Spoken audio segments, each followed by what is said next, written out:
and my fattened cattle have been butchered, and everything is ready. Come to the wedding banquet.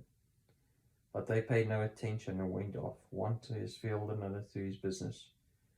The rest seized his servants, mistreated them, and killed them. The king was enraged.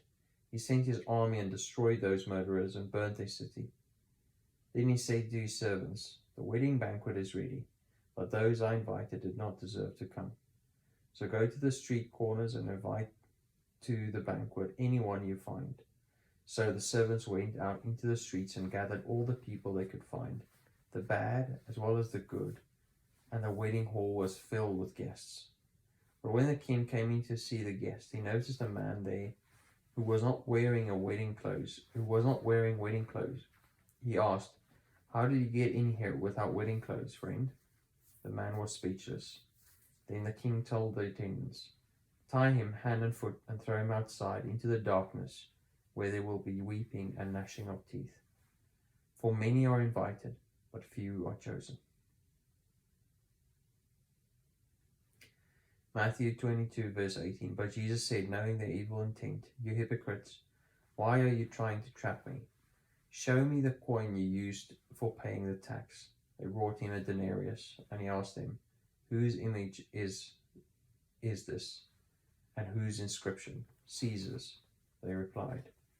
And he said to them, So give back to Caesar what is Caesar's, and to God what is God's. Matthew 22, verse 29. Excuse me. Jesus replied, You are in error because you do not know the scriptures or the power of God. At the resurrection, people will neither marry nor be given in marriage. They will be like angels in heaven. But about the resurrection of the dead, have you not read what God said to you? I am the God of Abraham, the God of Isaac, and the God of Jacob. He is not the God of the dead, but of the living.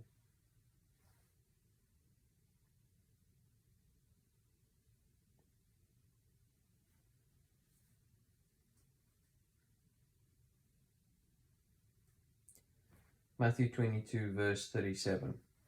Jesus replied, Love the Lord your God with all your heart and with all your soul and with all your mind. This is the first and greatest commandment. And the second is like it. Love your neighbor as yourself. All the law and the prophets hang on these two commandments. Matthew 22, verse 42. What do you think about the Messiah? Whose son is he? Verse 43. He said to them, How is it then that David, speaking by the Spirit, calls him Lord? For he says, The Lord said to my Lord, Sit at my right hand, until I put your enemies under your feet. If then David calls him Lord, how can he be his son?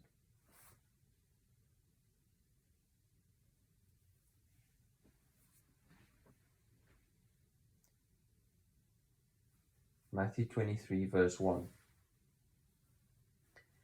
Then Jesus said to the crowds and to his disciples, The teachers of the law and the Pharisees sit in Moses' seat. So you must be careful to do everything they tell you. But do not do what they do, for they do not practice what they preach. They tie up heavy, cumbersome loads and put them on other people's shoulders, but they themselves are not willing to lift a finger to move them. Everything they do is for people to see. They make their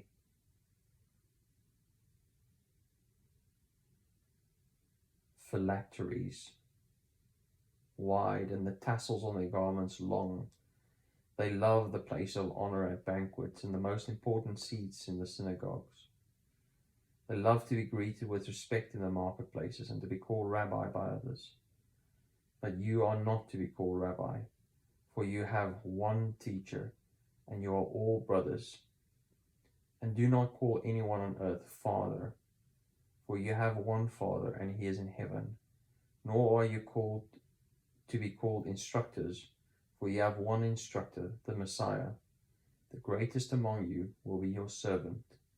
For those who exalt themselves will be humbled, and those who humble themselves will be exalted. Matthew 23, verse 13. Woe to you, teachers of the law and Pharisees, you hypocrites! You shut the door of the kingdom of heaven in people's faces. You yourselves do not enter, nor will you let those enter who are trying to. Woe to you, teachers of the law and Pharisees, you hypocrites!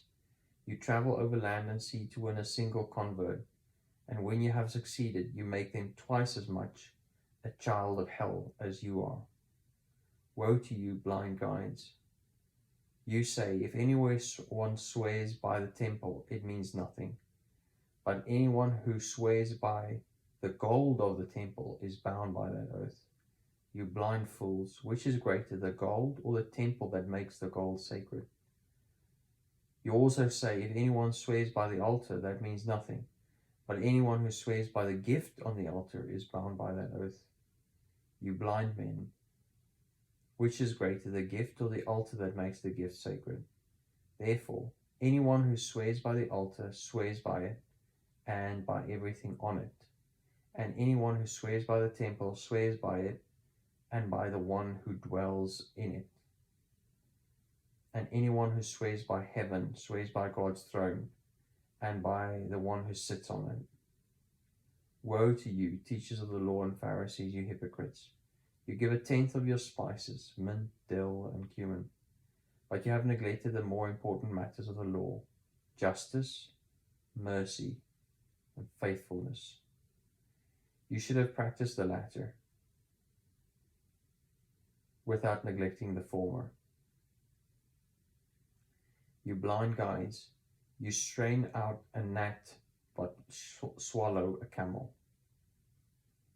Woe to you, teachers of the law and Pharisees, you hypocrites! You clean the outside of the cup and dish, but the inside are full of greed and self-indulgence. Blind Pharisee, first clean the inside of the cup and dish, and then the outside will also be clean. Woe to you, teachers of the law and Pharisees, you hypocrites! You are like whitewashed tombs, which look beautiful on the outside, but on the inside are full of bones and dead and unclean, everything unclean. In the same way, on the outside you appear to people as righteous, but on the inside you are full of hypocrisy and wickedness. Woe to you, teachers of the law and Pharisees, you hypocrites! You build tombs for the prophets and decorate the graves of the righteous. And you say, if we had lived in the days of our ancestors, we would not have taken part with them in the shedding of blood of the prophets. So you testify against yourselves that you are the descendants of those who murdered the prophets. Go ahead then and complete what your ancestors started. You snakes, you brood of vipers, how will you escape being condemned to hell? Therefore I am sending you prophets and sages and teachers. Some of them you will kill and crucify, others you will flog in your synagogues and pursue from town to town. And so upon you will come all the righteous blood that has been shed on earth, from the blood of righteous Abel to the blood of Zechariah, son of Berechiah, whom you murdered between the temple and the altar. Truly I tell you, all this will come on this generation. Jerusalem, Jerusalem, you who kill the prophets and stone those sent to you, how often have I longed to gather your children together, as a hen gathers her chicks under her wings, and you were not willing. Look, your house is left to you desolate.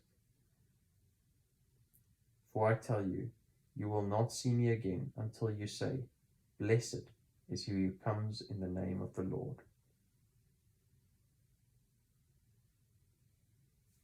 That was Matthew 23.